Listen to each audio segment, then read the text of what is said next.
Muito bem, tudo bem, gente? Então, é o seguinte, continuando a composição química das células, nessa aula nós vamos falar sobre as proteínas. Então, vamos lá. Terceiro ano, preste atenção aqui. As proteínas, elas são macromoléculas, ou seja, são moléculas que elas são formadas por partículas menores. As proteínas, elas são as construtoras do nosso corpo. Elas são responsáveis pela construção das nossas células. E as proteínas, elas são formadas por partículas menores. E essas partículas menores são chamadas de aminoácido. As proteínas, elas são formadas ali por pequenos tijolinhos que são chamados aminoácidos. Muito bem. As enzimas. O que são enzimas? As enzimas são catalisadoras das reações químicas. Elas são responsáveis por ativar, por acelerar, por aumentar a velocidade das reações. Então, assim, é como se nós estivéssemos pensando em empurrar um veículo. Vamos imaginar que estamos empurrando o veículo. E aí começamos a empurrar o veículo na descida. É fácil? Sim, é fácil. Empurrar na descida é bem fácil. É como se eu estivesse usando em uma reação química uma enzima. Então, quando eu estou usando uma enzima em uma reação química, é como se eu estivesse empurrando o carro na descida. Agora, sem enzima, é como se eu estivesse empurrando o carro na subida. Lá fazendo uma força terrível, terrível, terrível, e não consigo nem mexer. Não consigo empurrar o carro na subida. Então, seria como se eu estivesse participando de uma reação química sem enzima. Muito bem. As enzimas, elas são de natureza proteica. Então, as enzimas, isso quer dizer que todas as enzimas são proteínas, mas nem todas as proteínas são enzimas. Por quê? Porque existem algumas proteínas que elas são sintéticas e tal, ok?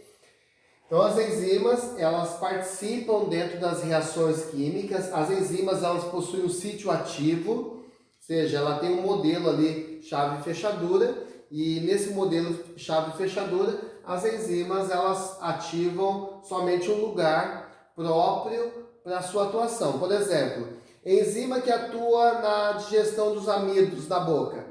Não adianta eu querer colocar ali o ácido clorídrico para fazer a digestão do amido, porque na boca as enzimas que vão trabalhar na digestão do amido são a amilase salivar, a pitialina, elas atuam na boca, começa a digestão do carboidrato, do amido na boca. Então, quando eu como aquela batatinha frita, as enzimas, a amilase salivar e a pitialina, elas já vão começar a fazer ali na boca a digestão. Depois termina lá no estômago, ok? Então, cada proteína, cada enzima atua num determinado lugar específico. Então, as enzimas, elas vão trabalhar no lugar específico. Os aminoácidos, nós chamamos de aminoácidos naturais aqueles aminoácidos que são convertidos dentro do meu corpo. Então, por exemplo, eu tenho a fenilalanina, que é convertida em tirosina. Isso daí é um aminoácido natural. Agora, quais são os aminoácidos essenciais? São aqueles que o meu corpo não fabrica. Então, eu preciso ingerir, eu preciso comer, preciso ingerir os aminoácidos essenciais, porque o corpo ele não vai fabricar esses aminoácidos. Muito bem, as proteínas, elas possuem funções específicas. Essas funções, como por exemplo, enzima, proteínas que servem como enzimas, como catalisadoras das reações químicas, para aumentar a velocidade das reações. Exemplo, a tripsina. A tripsina, ela é um conjunto de enzimas que age dentro do estômago. Então, essa tripsina tem tripsinogênio, pepsina, o suco pancreático, que vão atuar aqui dentro do estômago. Outro exemplo, a amilase salivar, que atua na digestão dos amidos, ok? Então, isso como enzimas. Na função estrutural, as proteínas como estrutura, como construtora. Exemplo, na estrutura da nossa pele, das fibras capilares, o colágeno, a queratina, são exemplos aí de proteínas que trabalham como estruturais.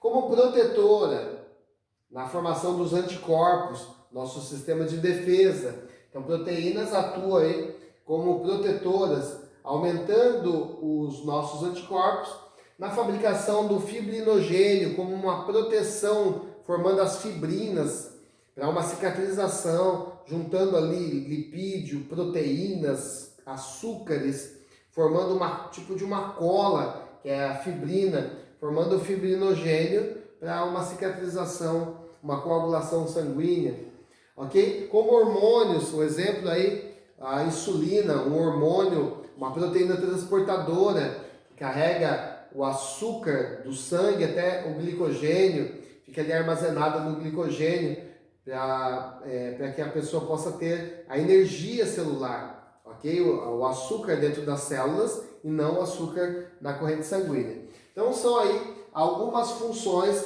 das proteínas, ok? Então o próximo tema relacionado com as proteínas é como acontece a formação das proteínas através das ligações polipeptídicas. Então é isso aí. O próximo vídeo, ligações polipeptídicas. Vamos lá.